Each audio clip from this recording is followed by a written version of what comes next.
Good morning student all of you. आज का topic है वर्ण। आज का टॉपिक है वर्ण। वर्ण किसे कहते हैं, वर्ण के भेद, और आज इसी के बारे में जानेंगे। तो वर्ण की परिभाषा सबसे पहले जानेंगे। वर्ण की परिभाषा या वर्ण किसे कहते हैं, तो भाषा की सबसे छोटी ध्वनि इकाई जिसका खंडन नहीं किया जा सकता है वर्ण कहलाते हैं।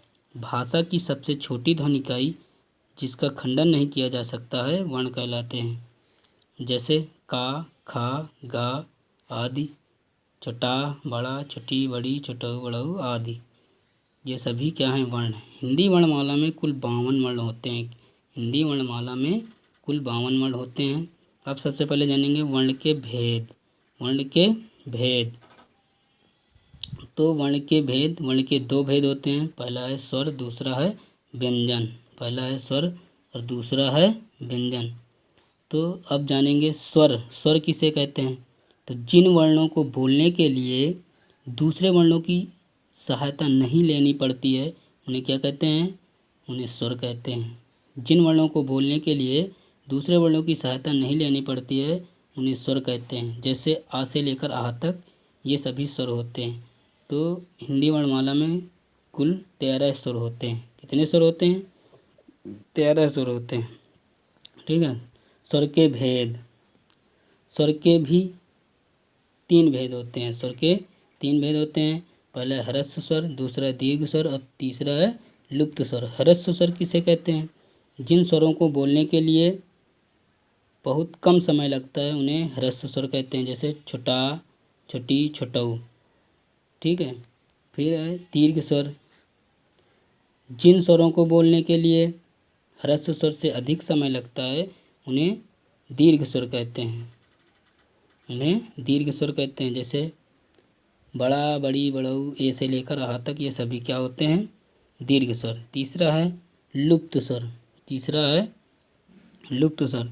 तो लुप्त स्वर किसे कहते हैं, तो जिन स्वरों को बोलने के लिए दीर्घ स्वर से भी अधिक समय लगता है उन्हें लुप्त स्वर कहते हैं। जैसे ओम, ये क्या है, लुप्त स्वर है। ठीक है। अब जानेंगे व्यंजन। अब जानेंगे व्यंजन किसे कहते हैं। ठीक है। जिन वर्णों को बोलने के लिए दूसरे वर्णों की सहायता लेनी पड़ती है उन्हें व्यंजन कहते हैं।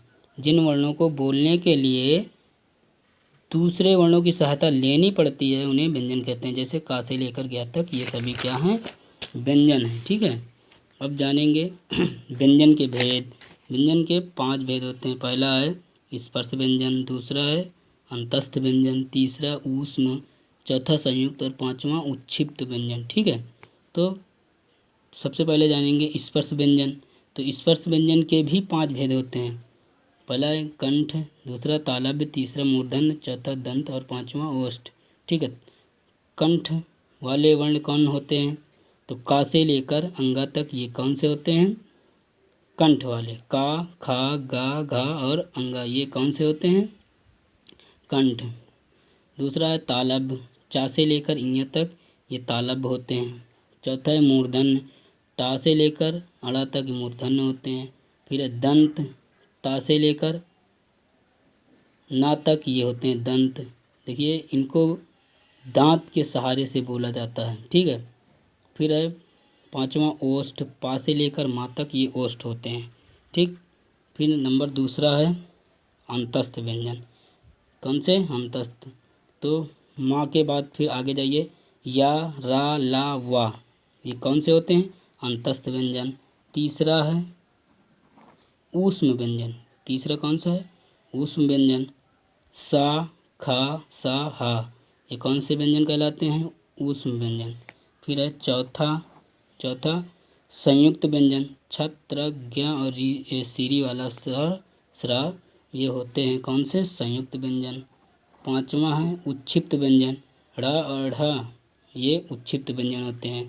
देखिए जिनमें से रा वर्ण को लुंठित और ला वर्ण को पार्श्विक व्यंजन भी कहते हैं। ठीक है। आज की वीडियो में इतना ही जानकारी है। धन्यवाद।